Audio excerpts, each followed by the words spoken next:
Good morning and welcome to the third National Dietetic Gastroenterology Symposium, coming virtually today from the Crowne Plaza Hotel here in Sheffield. My name's Nick Trott and I'm one of the gastroenterology dietitians here in Sheffield. And my name is Sean White and I'm one of the home enteral feed dietitians here in Sheffield. We've had an amazing close to 1,000 people register for this year's symposium, which is just brilliant. And although we prefer to be speaking to you in person, it's great that we've had so many people who are listening in live online. Yes, both myself and Sean have unfortunately got somewhat used to recording presentations from home over the last 18 months, so this feels like a real novelty to be here live.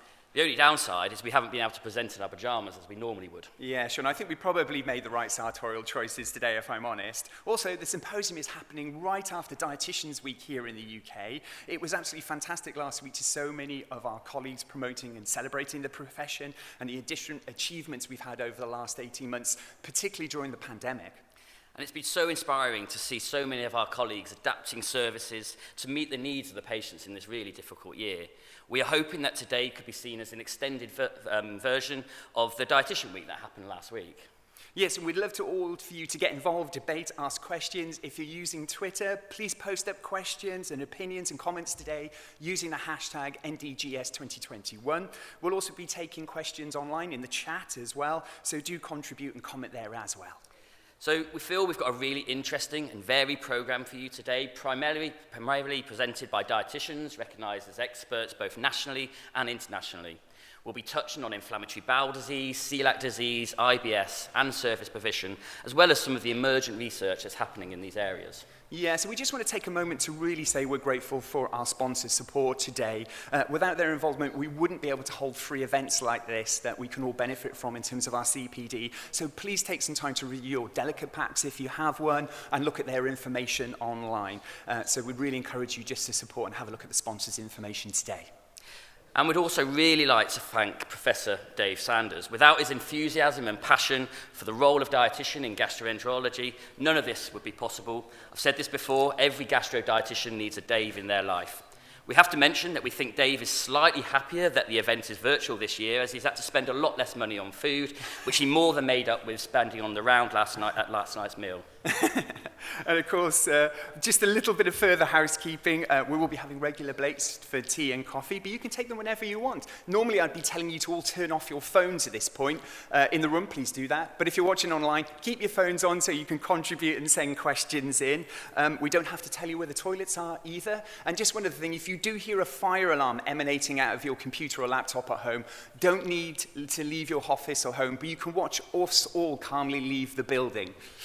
So without further ado, let's get the first session started. We really hope you enjoy the day. Please interact and comment, and don't forget to fill out your assessment forms at the end, please. So thank you ever so much. Let's get this day started. And Sean's about to go off now and take out an NG tube. There you go, that's clinical activity happening straight away. But he will be back. You're not going to present from your phone later on, are you, Sean? So it gives me great pleasure to present the first session and the first speaker. This is my friend and colleague, Christian Shaw.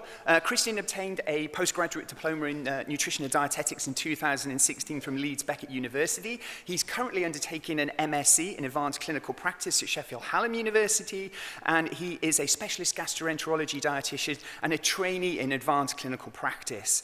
He's recently become a supplementary prescriber and is an advocate for all things gastro-dietetics. He is very dedicated, very passionate to research and clinical practice, and we're so lucky to have him work in our team. So he's going to come and present on some interesting information in relation to the application of the low FODMAP diet. It gives me great pleasure to welcome Christian. So thank you for the introduction and good morning. My name is Christian and I'm going to talk to you today about the long-term dietary therapies in IBS with a specific focus on our recent publication, which is the largest low FODMAP study up to long-term follow-up up to 8 years. I'm also going to be talking to you about FODMAP intakes and whether it's time for a bottoms-up approach.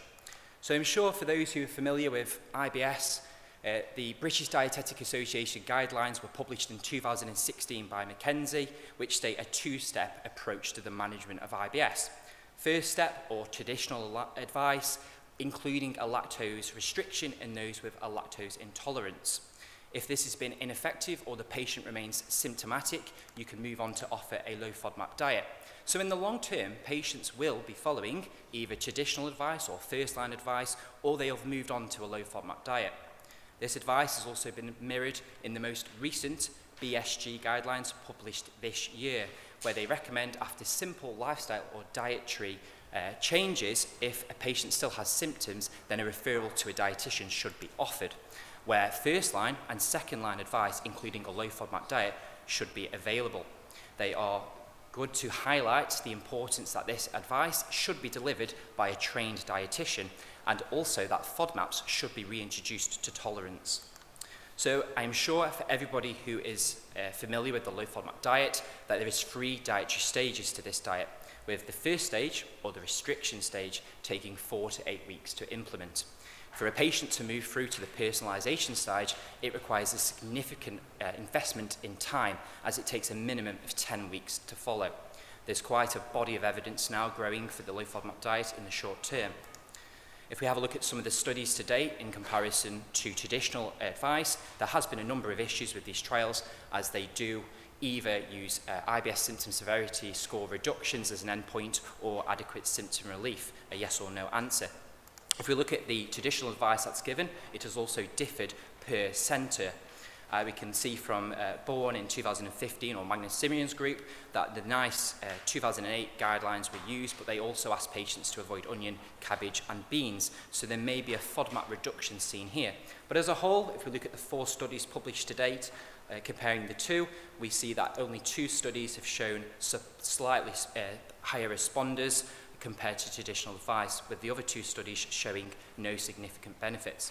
If we compare the low FODMAP diet to other diets, such as a typical diet from the country it's been delivered, or to a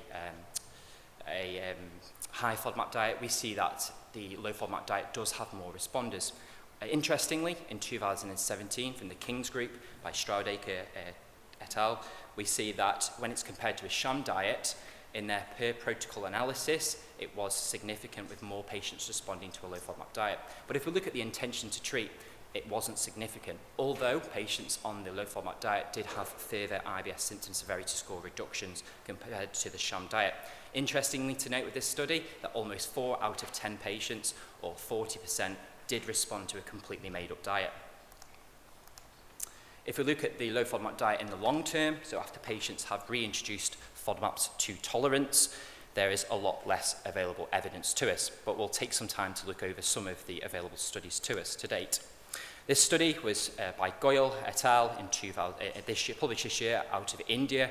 They recruited 101 patients as per the Rome 4 criteria, and patients were randomly allocated to either the low FODMAP diet or to traditional advice, which included both British Dietetic Association advice or NICE 2008. And at 16 weeks follow-up, we see that those on the low FODMAP diet had more patients had a drop in 50-point reduction in IBS symptom severity compared to traditional advice. If we look at IBS symptom scores as a mean at 16 weeks, this was also a larger decrease in those on the low FODMAP diet compared to traditional advice. If we look at this paper from the King's Group in 2018 by O'Keefe, they recruited 103 patients who were diagnosed with IBS per 2008 guidelines, and what we see here is these are patients that have gone on to an adapted low FODMAP diet to manage their symptoms in the long term, up to 18 months follow-up, and what we see here is that 57% of patients report adequate symptom relief. If we look at bowel indices, we see improvements across abdominal pain, bloating, flatulence, incomplete evacuation, and also lethargy. This study out of New Zealand in 2017 by Harvey et al. Recruited a smaller number of patients, 50 patients with meeting the Rome 3 criteria. And what we see compared to baseline with the introduction of a low FODMAP diet, we see a reduction in IBS symptom severity score by almost 150 points, which was significant. If we look at 3 months later, or 6 months from initiating a low FODMAP diet, the benefits were maintained. So this brings me on to our most recent publication, which was published last month, which is the largest low FODMAP study at up to 8 years follow-up. We recruited patients who met the Rome 3 criteria for IBS. It was multi-centre with participants from York, Bradford, Doncaster, Sheffield and Lewisham. All patients had seen a dietitian for the restriction and the reintroduction of FODMAPs to tolerance, and our primary outcome was adequate symptom relief at long-term follow-up. Our secondary outcome included symptoms assessed by the Gastro Symptom Rating Scale, or the GSRS, also nutrient and FODMAP intake data, and sociability factors also. We invited over 600 participants to take part. Not all participants responded to invite, and not all questionnaires were complete, and not all patients had followed a low FODMAP diet. We received back 214 completed questionnaires, but unfortunately not all data was present, and some patients withdrew. But we ended up with 205 patients analysed. What we showed in terms of our primary outcome measure, in terms of adequate symptom relief at long-term follow-up, that 60% of patients report this. If we look at responders per IBS subtype, what we see is improvements across all IBS subtypes. This is important because previous research over the last decade or so has moved very much away from recruiting patients with IBS-C over due to concerns that we will change or worsen their condition with fibre intakes being affected or osmotic shifts from the low FODMAP diet. However, we've shown that patients in the long term with IBS constipation are using a low FODMAP diet to manage their symptoms. We also noted that those with the strictest adherence had a higher symptom response compared to those with major lapses from the diet.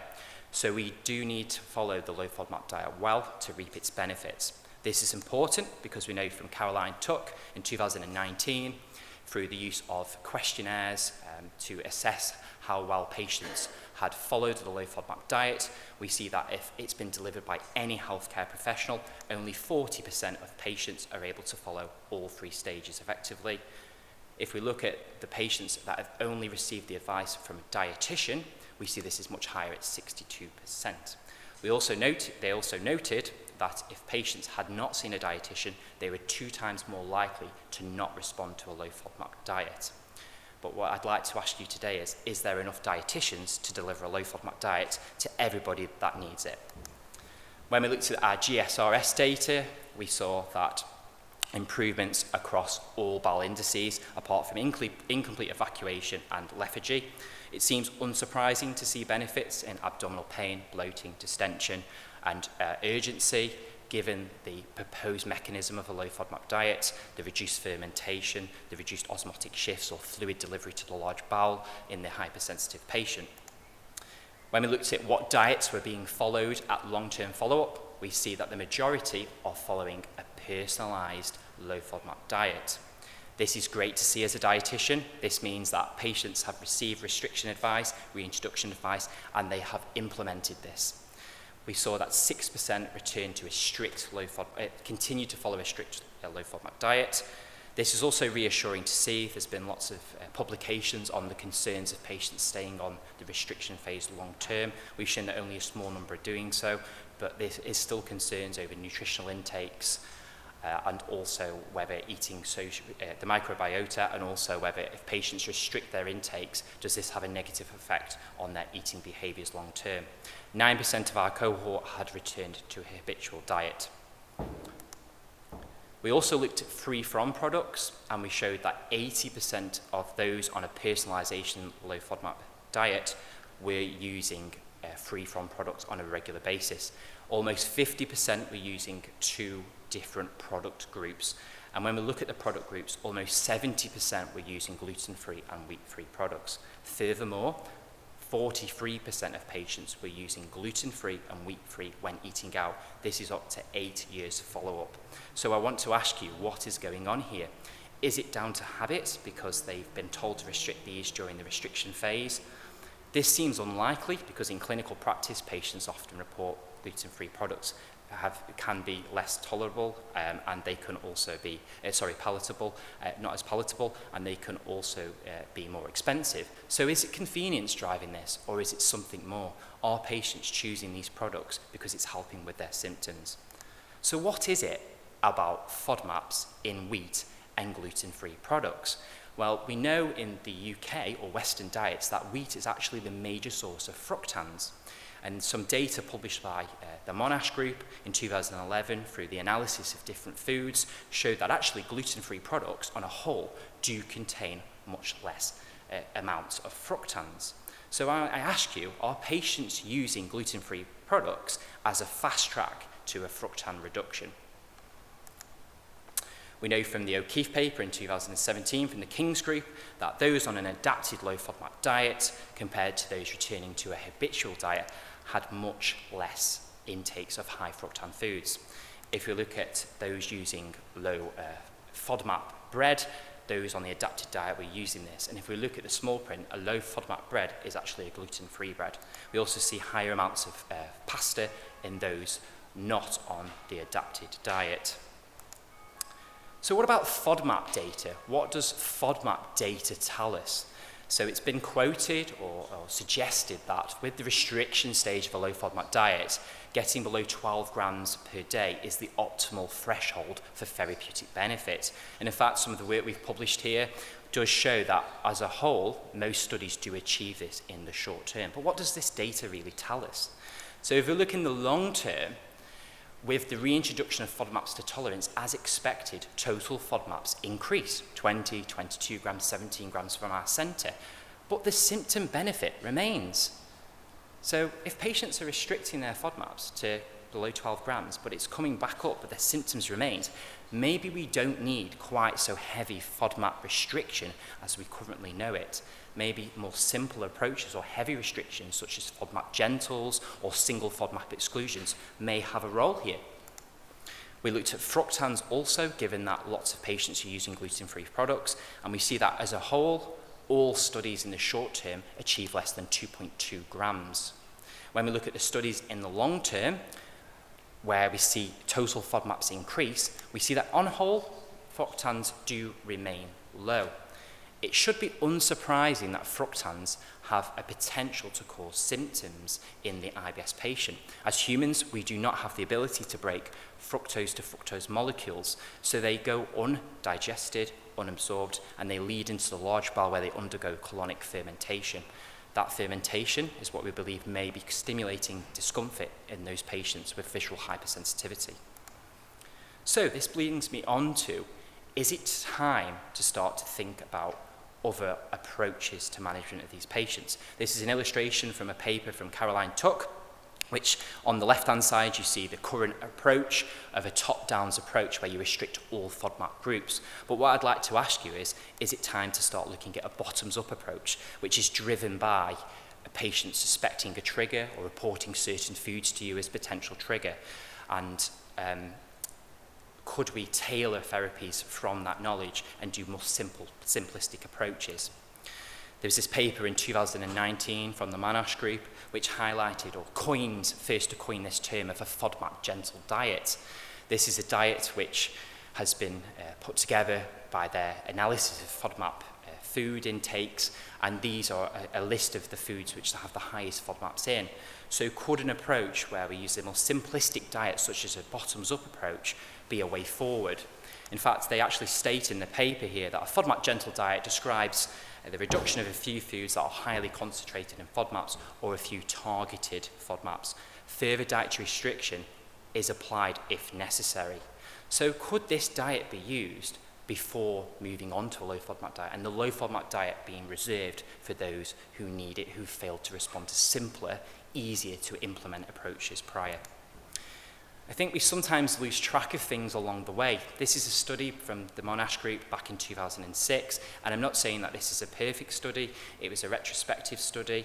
It had 66 patients. They did use breath tests, and we can. That's another day is a debate about the accuracy of breath tests. But I think what this results show us is that back in before the low FODMAP diet sort of surfaced, people were using a fructose and fructan free diet, and what they showed here is that up to 14 months follow-up, so this is a long-term study, that 74% responded in all abdominal pain or abdominal symptoms, and the response was higher in those that are adherent to the diet. So let me ask you, this is the primitive low FODMAP diet as it's been quoted in some of the Monash publications. Did we lose our way, and did we overcomplicate things with the FODMAP diet that we know it today? And is it time to turn back and consider FODMAP gentle approaches or single FODMAP exclusions? I'd like to put it to you, would you rather be this chap here having to go all the way down the mountain and collect all the different flagpoles to get symptom benefit, or if there's a potential for a fast track down the mountain to a symptom benefit, which route would you rather take? I know what most patients would want to do. So in conclusion, our low FODMAP study does support the long-term effects of a low FODMAP diet with a 60% response rate. Most patients are on a personalisation low FODMAP diet, but they are continuing to use gluten-free and wheat-free products, both regularly when they're shopping, but also when they're eating out. What's driving this? It's unclear if all FODMAPs do need to be restricted for people to identify their triggers, or whether we can use other approaches. The low FODMAP diet is complex, it's restrictive, and it is time-consuming. Could easier to follow bottom-up approaches or single FODMAP exclusions have a role? Is it time to explore easier options? So I want to say thank you very much for listening today. A special thank you to Professor Sanders and the team here in Sheffield, and to all the participating centres for helping us make this research, helping us to finish this research. So I'd like to finish there, and I'd open the floor to any questions. Do we have any questions from the floor at all? Anyone got any questions? I think one question that comes to mind is your reading of the evidence base as you've summarised it. Do you think there's increasingly now evidence that for a lot of patients a less binary approach and a more dietitian-led individualised approach is what we really want with this aspect of treatment? I would agree with that. I think we've lost track along the way. We no longer see a patient for a patient. We just see the guidelines and we just think, you need first-line advice, you need low FODMAP advice. We're not tailoring our approaches. I think it's time to go back and start to tailor approaches to the patient, driven by patient choice, driven by patient symptoms. I suppose one other question related to the research in the area, I wonder if you have a feeling about this. Do you think future academic research would be facilitated by researchers having access to better knowledge of FODMAP content of foods, like we would do with data tables around nutrition, like historically on my Kant and Willison, but that data being freely available for researchers in the area? Absolutely. I think if we are to tailor and to use bottom-up approaches, I think if we had access to the available data on FODMAPs, we would be able to identify with a patient what may be their predominant symptom and what may be their predominant trigger, and actually use that data to give them a very personalised approach. Absolutely. Well, thank you very much, Kristen. That was a brilliant talk. So, we've got a talk from Prof. May I ask one question? Of course. Christian, that sounds great, but what happens if the referral letter from a consultant says, give this patient a low FODMAP diet, or the patient comes to you and says, oh yeah, here's my newspaper article that tells me FODMAP is the legendary king. How are you going to handle that? I think this is a challenge we see in practice all of the time. I think all dietitians across the UK are probably familiar with this approach, which is happening, and it does put roadblocks along the way, and it makes it quite challenging as a dietitian, because these patients already turn up with an emphasis that they're getting a low FODMAP diet. They've been told by a doctor, and you're the dietitian. I think in these situations, you need to explain the evidence to a patient. I think you need to go back to the start and explain why you might not want to do a low FODMAP diet straight away. It's complex, it's time consuming. We've seen today that it's a minimum of 10 weeks for most patients to follow that through. If there's easier to follow options which have backing by evidence base, then I think a patient would want to go down that route. So I think you have to unpick things, I think you have to go back to the start, and I think you have to be really clear and explain the process to a patient.